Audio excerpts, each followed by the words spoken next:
Bismillah, Assalamualaikum warahmatullahi wabarakatuh. Selamat pagi anak-anak, apa kabarnya hari ini? Semoga kita semua senantiasa dalam lindungan Allah Subhanahu wa Ta'ala. Hari ini sangat spesial sekali karena Ustazah bisa menyapa anak-anak semua, sekaligus juga akan belajar bersama kalian. Kita hari ini akan mengulas kembali tentang film ya, yang kemarin sudah kita simak bareng-bareng, yaitu film yang berjudul Sang Pencerah, yang menceritakan tentang perjalanan kehidupan seorang pendiri Muhammadiyah ya anak-anak, yaitu Kiai Haji Ahmad Dahlan. Nah, Muhammadiyah sendiri adalah sebuah persyarikatan yang bergerak di bidang sosial, dakwah amar ma'ruf nahi mungkar ya, kemudian juga tajdid atau pembaharuan. Kita pun juga berada di naungan Muhammadiyah anak-anak, karena anak-anak sekolah belajar di Muhammadiyah. Kemudian juga Ustazah saat ini juga sedang belajar mengajar ya di SD Muhammadiyah juga, yaitu mengajar anak-anak. Kita langsung saja ya anak-anak. Kalau kalian masih ingat ya tentang film Sang Pencerah, kemarin Ustazah sudah berjanji untuk mengulas kembali tentang film Sang Pencerah ini. Hikmah-hikmah apa saja yang bisa kita ambil dari film Sang Pencerah ini ya. Kita banyak sekali bisa dapatkan ya hikmah ya, teladan-teladan dari seorang pendiri Muhammadiyah, yaitu Kiai Ahmad Dahlan ya. Dari film yang sudah kita tonton, kita bisa mengambil hikmah ya dari seorang Kiai Haji Ahmad Dahlan. Beliau adalah sosok yang giat sekali belajar. Terbukti beliau juga belajar sampai ke luar negeri ya. Beliau belajar ke Mekah selama 2 tahun di sana untuk mempelajari ilmu-ilmu agama. Nah, itu menandakan bahwa kita itu dalam belajar itu tidak kenal tempat ya, dimanapun tempatnya ya, kita bisa ya mengambil pelajaran di situ. Kita juga bisa termotivasi dari situ untuk senantiasa belajar, selalu belajar, menjadikan belajar sebagai kebiasaan kita. Yang kedua, dari seorang Kiai Haji Ahmad Dahlan di dalam filmnya terlihat ya, beliau adalah sosok yang senantiasa melakukan perbaikan diri ya. Dia memperbaiki dirinya terlebih dahulu sebelum dia itu memperbaiki orang lain. Dia belajar dulu ya, menimba ilmunya dulu, baru dia itu bergerak ya, merubah, terus memberikan pengajaran kepada orang lain. Jadi sebelum dia itu memberikan pengajaran kepada orang lain, kemudian juga mengarahkan masyarakatnya, orang-orang sekitarnya kepada yang lebih baik, dia sebelumnya itu melakukan perbaikan diri dengan apa? Dengan belajar dulu, dengan mencari bekal ilmu yang banyak gitu. Dia juga senantiasa ya terlihat dalam filmnya selalu sholat tepat awal waktu ya. Ketika azan berkumandang, beliau langsung bergegas untuk sholat. Kemudian yang ketiga, kita juga bisa melihat dari kehidupan Kiai Ahmad Dahlan yang ada di film itu. Beliau itu selalu bergerak ya untuk merubah masyarakat ya, orang-orang sekitar ke arah yang lebih baik. Beliau berdakwah, beliau mengajak kepada masyarakat sekitar itu untuk ke arah yang lebih baik. Nah, ini adalah sedikit hikmah yang bisa kita ambil ya dari seorang Kiai Ahmad Dahlan. Semoga kita bisa ya untuk mengikuti jejak beliau ya, untuk memberikan perubahan yang besar. Kita melihat bagaimana perjuangan beliau ya dikala di waktu itu. Kita melihat ya dari filmnya, hingga karena perjuangannya, hingga beliau itu mendirikan sebuah persyarikatan Muhammadiyah sampai saat ini masih menjadi perkumpulan atau persyarikatan yang terbesar di Indonesia. Masya Allah sekali ya, itu berkat perjuangan beliau. Nah, kita pun juga punya kesempatan seperti Kiai Haji Ahmad Dahlan untuk memberikan perubahan, untuk bergerak lebih baik lagi. Kita punya kesempatan juga untuk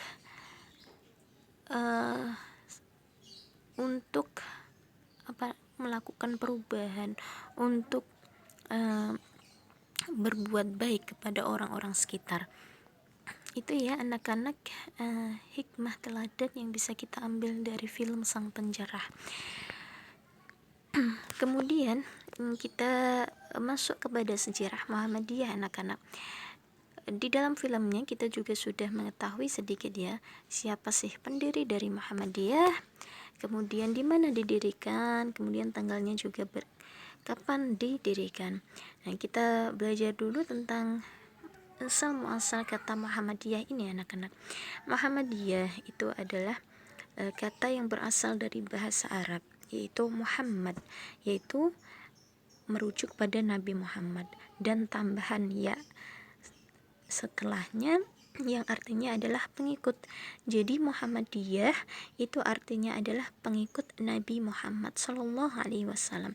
Jadi ketika kita berada pada naungan Muhammadiyah, kita sekolah di Muhammadiyah, kita adalah belajar ya, berjuang di Muhammadiyah, maka dalam kita itu menjalani kehidupan kita harus senantiasa mengikuti ya Nabi Muhammad ya. Kita mengikuti Nabi Muhammad dalam kehidupan sehari-hari. Kemudian Muhammadiyah ini tadi sudah Ustadzah ulang kali sampaikan, pendirinya adalah Kiai Haji Ahmad Dahlan, atau nama kecilnya adalah Muhammad Darwis anak-anak. Ahmad Dahlan ini adalah seorang khatib Kesultanan Keraton Jogja dan sekaligus seorang pedagang anak-anak. Jadi seorang Ahmad Dahlan ini juga lahir dari seorang ulama juga ya. Beliau adalah Abu Bakar, nama ayahnya adalah Abu Bakar. Beliau juga seorang ulama pensyiar ya agama Islam gitu.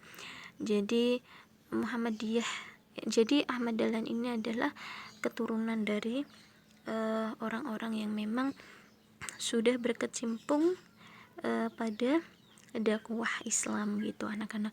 Nah, Muhammadiyah sendiri ini didirikan ya di Kampung Kauman Yogyakarta, dekat ya dengan kita ya, daerah Yogyakarta. Kemudian Muhammadiyah ini didirikan pada tanggal 8 Zulhijjah 1330 Hijriah atau bertepatan pada 18 November 1912 Masehi ya. Nah, berdirinya Muhammadiyah sendiri ini adalah hasil pemahaman dan pemikiran dari mentadaburi Al-Quran, khususnya Quran surat Ali Imran ayat 104.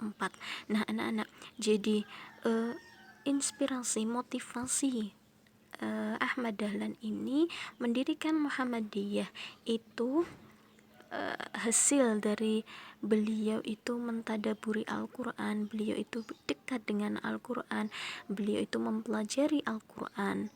Nah, sehingga beliau sampai bisa mendirikan sebuah persyarikatan bernama Muhammadiyah ya. Surah Al-Imran yang berbunyi wal takum minkum ummatun yad'una ilal khairi wa ya'muruna bil ma'rufi wa yanhauna 'anil munkari wa ulaika humul muflihun.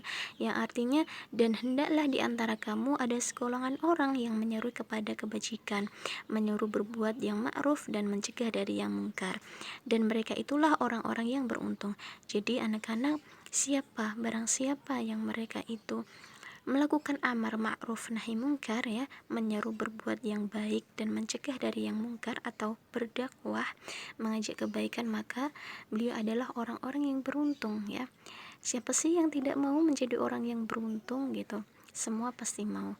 Maka mari melakukan kebaikan, mengajak kebaikan kepada orang-orang sekitar, dan kita juga mencegah ya dari hal-hal yang buruk. Selanjutnya Nah, sebab-sebab berdirinya Muhammadiyah di sini ada sebab-sebab, dua sebab ya, ada sebab internal ya dari dalam, kemudian juga sebab eksternal dari luar. Eksternal itu dari luar. Nah, di sini maaf ya Ustazah salah mengetik. Nah, sebab-sebab internal atau dari dalam itu ada dua. Yang pertama adalah ketidakmurnian amalan Islam. Jadi di dalam tubuh Islam sendiri pada waktu Kiai Haji Ahmad Dahlan itu hidup ya, Islam ya, amalan Islam itu tidak dikerjakan oleh masyarakat sekitarnya itu dengan murni ya, masih ada pengaruh-pengaruh keyakinan luar ya, seperti membuat sesajen seperti itu. Nah, itu ada pengaruh amalan dari luar, jadi tidak murni. Kemudian yang kedua adalah lembaga pendidikan yang dimiliki umat Islam belum mampu menyiapkan generasi yang siap sebagai khalifah Allah di bumi. Jadi pada waktu itu ada sekolahan istilahnya ya, yang dimiliki oleh Islam gitu ya, umat Islam, tetapi belum bisa menyiapkan generasi yang baik ya, yang siap untuk menjadi pengelola ya, pengelola di bumi-nya Allah gitu. Jadi dari sebab internal ini, sebab dari dalam ini, maka Kiai Haji Ahmad Dahlan termotivasi untuk mendirikan Muhammadiyah. Kemudian yang kedua, sebab eksternal atau sebab dari luar itu ada tiga. Yang pertama, gencarnya ya, semakin gencarnya kristenisasi pada masyarakat. Jadi pada waktu itu, pada masa Kiai Haji Ahmad Dahlan ya, orang-orang Kristen itu banyak sekali yang menyebarkan agama Kristen itu kepada masyarakat yang sebenarnya sudah Islam gitu ya. Jadi orang Kristen itu mempengaruhi orang-orang Islam untuk masuk ke agama Kristen gitu. Atau bisa dikatakan bahwa dalam kehidupan masyarakat pada masa Kiai Haji Ahmad Dahlan itu kristenisasi itu sangat gencar. Yang kedua, penjajahan terhadap bangsa Indonesia yang dilakukan oleh bangsa lain. Jadi pada masa kehidupan Kiai Haji Ahmad Dahlan pada waktu itu banyak sekali penjajahan ya anak-anak. Ada penjajahan dari Belanda ya, yang sampai 3,5 abad itu. Kemudian yang ketiga, pengaruh pemikiran tokoh-tokoh pembaharu Islam dan tokoh-tokoh kebangsaan. Jadi pada waktu itu banyak sekali tokoh-tokoh pembaharu Islam ya, yang dari luar seperti Muhammad Iqbal, kemudian Rashid Ridho, kemudian tokoh-tokoh kebangsaan Indonesia ya, yang mempengaruhi ya pemikiran Kiai Haji Ahmad Dahlan. Jadi dari ketiga sebab eksternal dari luar ini, kemudian Kiai Haji Ahmad Dahlan itu tergerak untuk kemudian mendirikan Muhammadiyah ya. Nah, pada waktu itu anak-anak, kita juga bisa melihat ya bagaimana perjuangan Kiai Haji Ahmad Dahlan pada film ya, Sang Pencerah ya. Banyak sekali masyarakat yang dalam keadaan melaksanakan amalan-amalan yang syirik ya, maka beliau tergerak untuk mengajak masyarakatnya kembali kepada ajaran yang berdasarkan Al-Quran dan hadis ya, sampai beliau juga membuat ya majelis ya di rumahnya, padahal beliau juga seorang yang sibuk menjadi seorang khatib ya dan juga pedagang. Bahkan beliau pada masa kehidupannya juga tidak lepas dari rintangan ya, hambatan. Beliau pernah dakwahnya itu ditolak ya oleh orang-orang sekitarnya ya.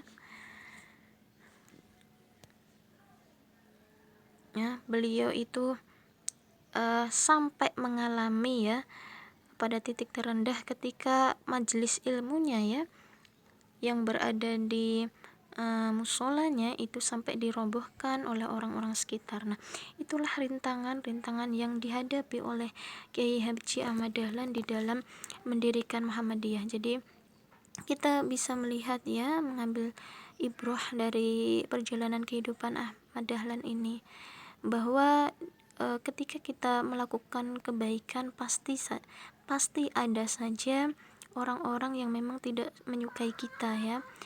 Maka kita tidak boleh menyerah ya. Kita harus semakin semangat ya untuk melakukan kebaikan-kebaikan itu. Anak-anak, materi yang baru saja Ustazah sampaikan ini kalian juga bisa menyimak ya, membacanya, memahami di buku paket kalian ya. Dan kalian juga bisa mencatat ini pada buku catatan kalian agar ingatan kalian bisa lebih kuat lagi dalam memahami materi sejarah Muhammadiyah ini. Mungkin ini saja yang bisa Ustazah sampaikan, semoga bermanfaat anak-anak. Sampai jumpa di lain kesempatan. Wassalamualaikum warahmatullahi wabarakatuh.